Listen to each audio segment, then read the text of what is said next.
Zikrullah dan membaca Al-Quran amalan yang mula-mula disyariatkan di dalam Islam. Zikrullah dan membaca Quran adalah merupakan dua amalan yang mula-mula disyariatkan sebelum solat difardukan pada malam Isra' Mi'raj, puasa dan zakat difardukan pada tahun 2 Hijrah dan haji pada tahun 6 Hijrah. Jibril alaihissalam dalam pertemuannya dengan muridnya Rasulullah SAW telah menyampaikan 5 ayat dari surah Al-Alaq, firman Allah Subhanahu wa taala, Bismillahirrahmanirrahim, Iqra' bismi rabbikal ladzi khalaq, khalaqal insana min 'alaq, Iqra' wa rabbukal akram, alladzi 'allama bil qalam, 'allamal insana ma lam ya'lam. Ya? Tak perlulah saya nak terjemahkan, ya. Cuba kita tengok, ya.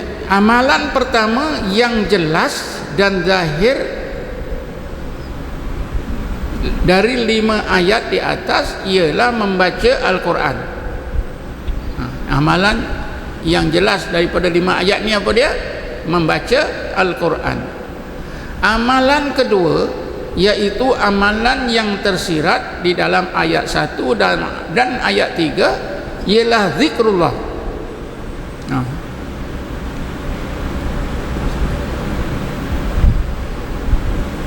5 ayat ni tuan-tuan, ayat pertama, ayat ketiga, ya, zahirnya Allah suruh kita baca Quran, ya.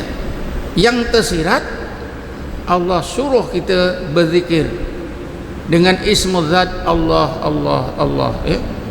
Abu Ubaidah, seorang ahli tafsir, menegaskan ayat 1 ada mengandungi perintah agar Rasulullah SAW berzikir dengan zikir ismu zat Allah, Allah. Syekh Nikmatullah Nahjuani dalam kitab tafsirnya Al-Fawati Al-Ghaibiyah juga mempunyai pandangan yang sama dengan pandangan Syekh Abu Ubaidah tersebut. Syekh Ibnu Abi Jumrah meninggal dunia 699 Hijrah, dalam kitabnya Bahjatun Nufus, syarah kitab Sahih Muslim, telah menghuraikan pandangan Syekh Abu Ubaidah tersebut dan menyokong kebenarannya. Ibnu Abi Jumrah ni tuan-tuan, dia ulama besar, ahli hadis. Dialah yang salah seorang ahli hadis yang mensyarahkan Sahih Muslim. Kalau Sahih Bukhari yang sarahkan ialah Ibnu Hajar Asqalani. Ibnu Hajar Asqalani. Jadi kitab Fathul Bari. Tapi Sahih Muslim ni ada berapa orang yang syarahkannya. Antaranya ialah Ibnu Abi Jumrah. Syarah kitab Muslim ini dinamakan Bahjatun Nufus. Tak salah, Ibnu Abi Jumrah ni tak sempat habis syarahkan kitab Sahih Muslim. Dia meninggal dunia pada tahun 699 atau 693, ya. Dia berasal memang orang Mesir dan meninggal dunia di Mesir. Kalau tuan-tuan melawat Kahira atau Kairo, tuan-tuan boleh melawat makam dia. Apa yang penting tuan-tuan, 5 ayat ini itu tadi, ya. Pertama, baca Quran. Kedua, zikir ismu zat Allah, Allah, Allah. Apa yang penting yang perlu kita fikirkan ialah kenapa baca Quran dan zikrullah itu dipilih oleh Allah, dipilih oleh Allah untuk disyariatkan. Maka jawapannya ialah karena dua amalan ini, membaca Quran dan zikrullah, adalah merupakan, ya, asas yang sangat penting bagi agama Islam. Walaupun kita tahu agama Islam tu, rukun agama Islam tu 3, Islam rukunnya 5, iman rukunnya 6, dan ihsan rukunnya 1. Tapi ketiga asas Islam ni, Islam, iman dan ihsan ni, Ya, asasnya ialah baca Quran dan zikrullah. Ya, saya tegaskan lagi, membaca Quran dan zikrullah, membaca Quran dan zikrullah adalah asas yang sangat penting bagi membetulkan amalan kita, bagi membetulkan rukun Islam kita, bagi membetulkan rukun iman kita, dan bagi menyampaikan kita ke derajat ihsan. Ya, saya ulang lagi sekali karena penting ya. Membaca Quran dan zikrullah adalah asas yang sangat penting. Bila kita amalkan boleh menyampurnakan ya rukun Islam yang 5, menyampurnakan rukun iman yang 6, dan menyampaikan kita ke derajat ihsan. Baca Quran. Mungkin tuan-tuan ada terbaca di mana? Di Segamat. Saya ada hamba Allah bagi di Segamat.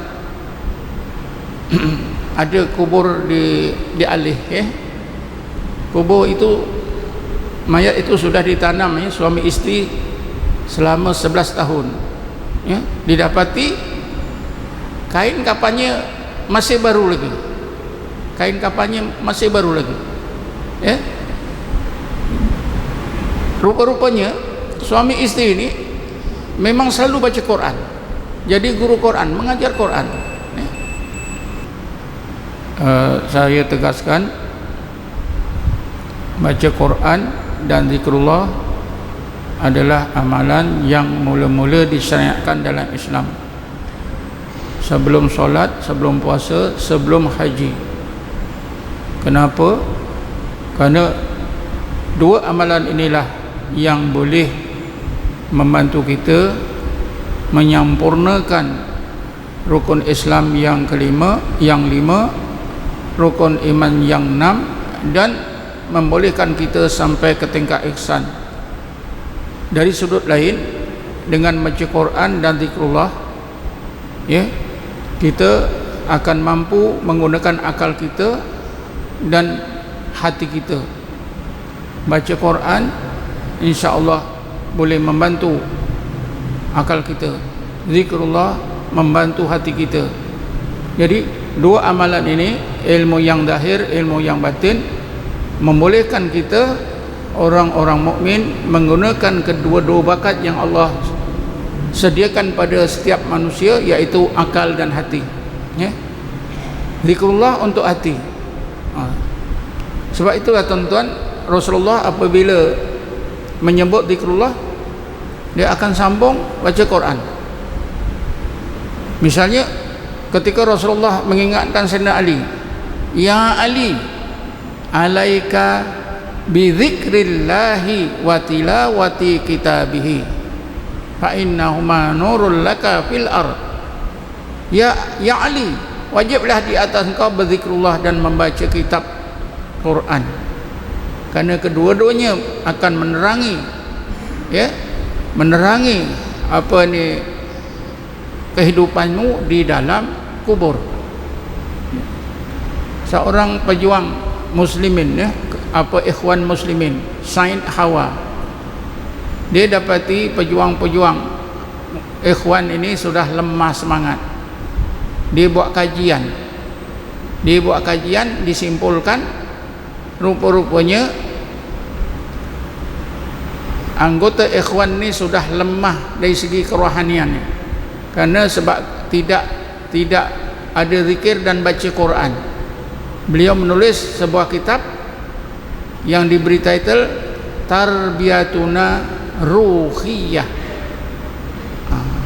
asuhan kerohanian kita, anggota ikhwan ya. Sudah dilupakan dua amalan, zikrullah dan membaca Quran. Zikrullah dan membaca Quran menjadi amalan Rasulullah dan para sahabat di zaman Mekah dan zaman Madinah. Dua amalan tersebut diamalkan oleh Rasulullah dan sahabat selama 12 tahun di zaman Mekah dan diteruskan di zaman Madinah. Bila setengah sahabat kurang berzikir dan kurang membaca Quran, Allah turunkan ayat 16 surah Hadid yang menegur kelemahan mereka. Firman Allah, Bismillahirrahmanirrahim, alam ya'ni lilladzina amanu an tahsha'a qulubuhum li dzikrillah wa ma nazala minal haqq wa la yakunu kalladzina utul kitaba min qablu wa tala 'alaihimul amadu faqassat qulubuhum wa katsirum minhum fasiqun. Artinya saya tak beri maksudnya. Adakah orang-orang yang beriman itu merasakan masanya belum sampai untuk mengkhusyukkan hati bagi zikrullah dan membaca Quran? Dua juga, zikrullah dan baca Quran. Janganlah mereka menjadi seperti orang Yahudi diberi kitab Taurat menerusi Nabi mereka Musa AS. Berlalu masa yang lama, mereka tidak amal, mereka tak baca, hati mereka keras, kebanyakan mereka melakukan dosa-dosa besar, menjadi orang yang fasik. Banyak ayat Quran dan hadis menyentuh mengenai perintah berzikir, galakkan membanyakkan zikir, kelebihan berzikir, kedudukan orang yang memperbanyakkan zikir, balasan baik terhadap ahli zikir, kesan buruk orang yang tidak berzikir, peranan dan kepentingan zikir dan sebagainya lagi. Rasulullah SAW sentiasa sepanjang masa siang dan malam, sentiasa berzikir sepanjang masa siang dan malam, semasa jaga maupun tidur. Baginda sallallahu alaihi wasallam juga mengajarkan para sahabat amalan zikrullah. Ada setengah sahabat yang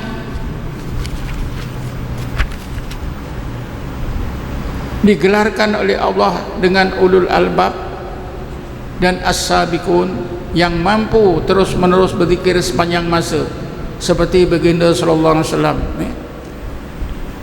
Di bawah nanti ada ayat 191 surah Al-Imran dan apa itu as-sabiqun itu dalam surah Al-Waqi'ah. As-sabiqun as-sabiqun ulaikal muqarrabun, ayat 10 dan ayat 11 surah Waqi'ah.